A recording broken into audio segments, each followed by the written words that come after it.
அஸ்ஸலாமு அலைக்கும் வரஹ்மத்துல்லாஹி வபரகாத்துஹு. இன்று ஒரு புதிய பாடத்தின் பக்கம் உங்களை அழைத்து செல்லவிருக்கின்றேன் இன்ஷா அல்லாஹ். இசாஃபத் என்கிறது ஒரு வார்த்தையை இன்னொன்றோடு சேர்ப்பதற்கு நாம் பாவிப்போம் ரிலேட்டிவ் வேர்ட், அதாவது இணைக்கும் வார்த்தை. இதற்கு அரபியில் இலாஃபா என்று கூறுவார்கள். ஆனால் உருதுவில் லாதை ஜாவாக மொழியப்படும் இசாஃபத் என்று கூற வேண்டும். பாருங்கள், இசாஃபத்.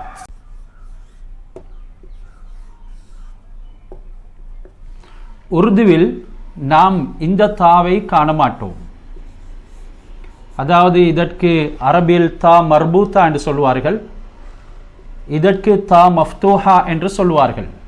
அதாவது இது கட்டப்பட்ட தா, இது திறக்கப்பட்ட தா. இதற்கு நாம் தா மஃப்தூஹா என்று சொல்வோம், இதற்கு தா மர்பூத்தா என்று சொல்லுவோம். தா மர்பூத்தாவை உருதுவில் பாவிப்பது கிடையாது, உங்களுக்கு எங்கேயுமே அதனை காண முடியாது. மாறாக இந்த தா மஃப்தூஹாவை தான் காண முடியும். இசாஃபத் என்றால் இணைத்தல், அதாவது இணைப்பதற்கு நாங்கள் சொல்லுவோம். அந்த இணைப்பதற்குண்டான சில வார்த்தைகள் இருக்கின்றது, அதனை இங்கே நாம் அறிந்து கொள்ள வேண்டும். அதில் கா, கி, கே மிகவும் எளிதான முறையில் நான் உங்களுக்கு சொல்லித்தர விரும்புகின்றேன். பாருங்கள், கா, கி, கே இவைகள் அனைத்தும் உடைய என்ற கருத்தை கொடுக்கும். அடுத்தது ரா, ரீ, ரே,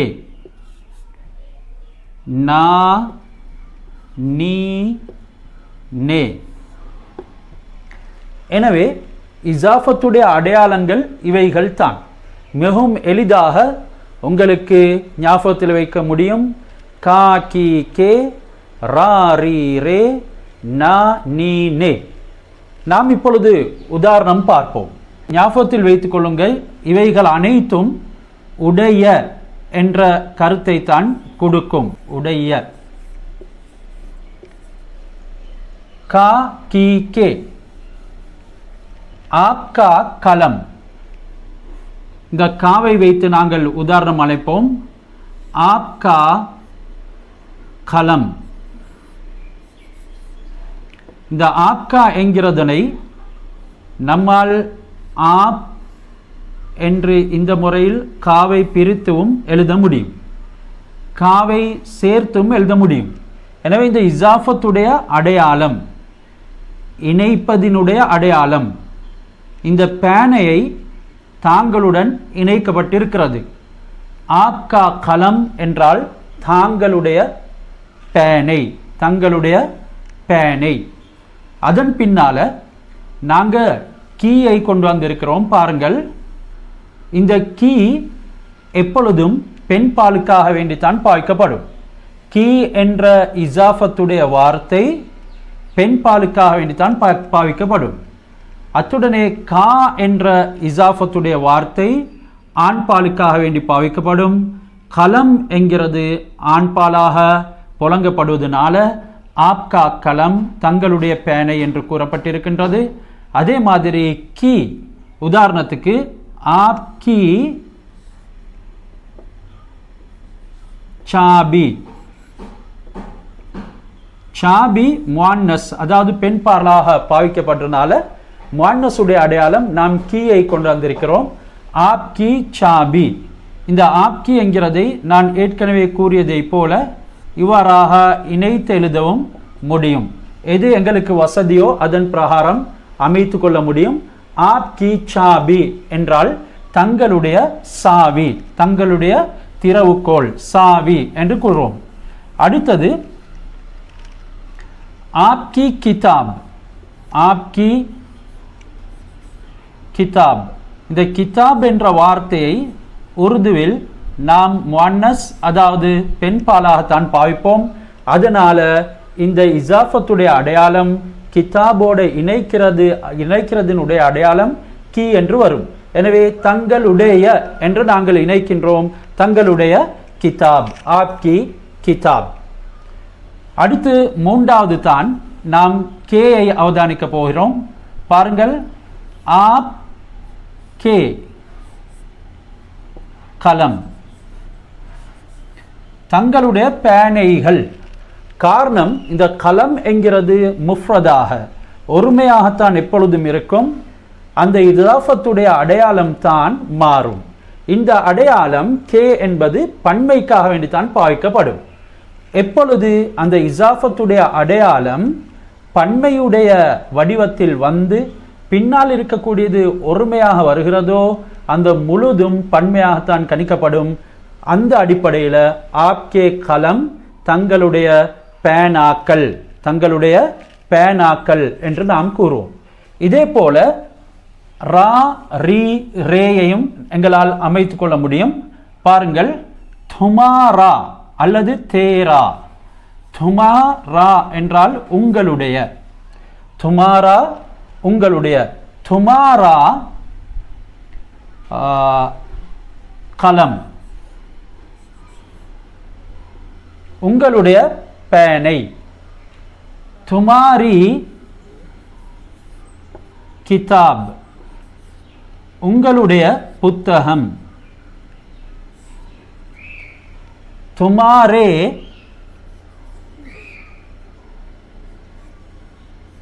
பாய் உங்களுடைய சகோதரர்கள். இங்கே பாய் என்கிறது ஒருமையாத்தான் வந்திருக்கிறது. என்றாலும் ரே என்ற பன்மையான இலாஃபத்துடைய அடையாளம் வந்திருக்கிறதுனால இதை நாங்கள் பன்மையாகவே கருதுவோம். இதனை பன்மையாக எழுத வேண்டிய அவசியம் கிடையாது. இங்கே பன்மை இலாஃபத்துடைய அடையாளம் வந்துவிட்டால் இங்கே பன்மை வர மாட்டாது. மாறாக ஒருமையாக முஃப்ரதாக அல்லது வஹ்தானாகத்தான் இருக்கும். துமாரே பாய் என்றால் உங்களுடைய சகோதரர்கள், உங்களுடைய சகோதரர்கள், துமாரே பாய். அடுத்தது நா நீ நே. அப்புனா, அப்பனா என்று சொன்னால் தனது. ஆப் என்றால் தாங்கள், தும் என்றால் நீங்கள், ஆப்கா தங்களுடைய, துமாரா உன்னுடைய, தும் நீ துமாரா உன்னுடைய.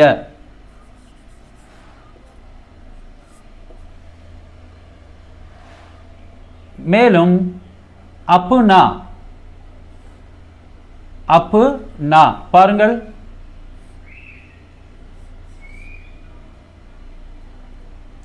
அப்புனா, அப்புனா என்றால் தனது, அப்புனா தனது, அப்புனா கலம் தனது பேனை, அப்புனி கிதாப்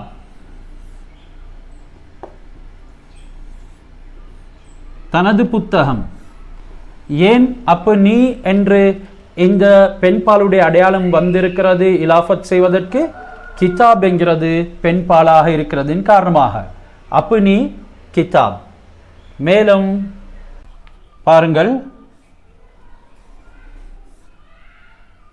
அப்புனே கலம் தனது பேனாக்கள். அப்புனே கலம் என்றால் தனது பேனாக்கள்.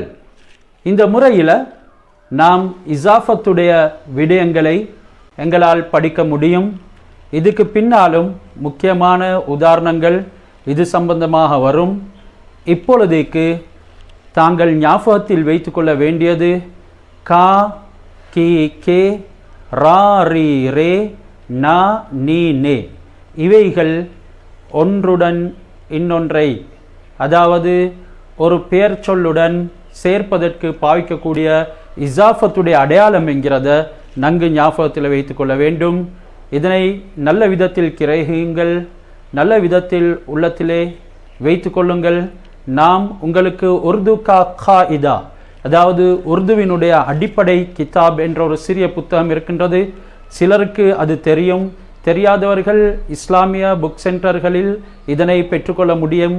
இன்னும் சில புத்தக சாலைகளையும் இருக்கலாம், விசாரித்தால் உங்களுக்கு பெற்றுக்கொள்ள முடியும்.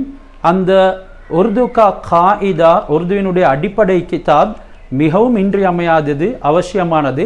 அதில் வரக்கூடிய சொற்கள் மிகவும் முக்கியமானது. அதனை நாம் சீரான முறையில் உள்வாங்கிட்டோம் என்றால் நிச்சயமாக உருது எங்களுக்கு ரொம்ப இலகுவாக இருக்கும். காரணம், அதனுடைய பேரே உருதுவினுடைய அடிப்படை புத்தகம் என்பது தான். நாம் அந்த புத்தகத்தில் வசனங்களை படிக்கும் பொழுது உங்களுக்கு இந்த கிராமரில் வரக்கூடிய நுணுக்கங்கள் அனைத்தையும் மிகவும் துல்லியமான முறையிலே விளங்கப்படுத்துவோம். அதற்கு முதலாவது அஸ்திவாரமாக, முதலாவது ஆரம்பமாக இந்த முறையை நீங்கள் நல்ல முறையிலே விளங்கி வைத்துக் கொள்ளுங்கள். அப்படி என்றால் யாரு கேட்டாலும் உங்களுக்கு இசாஃபத் உடைய அடையாளங்களை சொல்லுவதற்கு முடியுமாக இருக்க வேண்டும். கா கி கே ரா ரீ ரே நா நீ நே. இன்னும் ஒரு பாடத்தில் சந்திப்போம் இன்ஷா அல்லாஹ். ஜஸாக்குமுல்லா ஹைர். எங்களுடைய யூடியூப் சேனலை சப்ஸ்கிரைப் பண்ணுங்க. அத்துடனே சேர்த்து பெல் ஐக்கனையும் பிரஸ் பண்ணுங்க. நாம் புதிய வீடியோ உங்களுக்கு சமர்ப்பித்த உடனே உங்களை வந்து அடைவதற்காக வேண்டி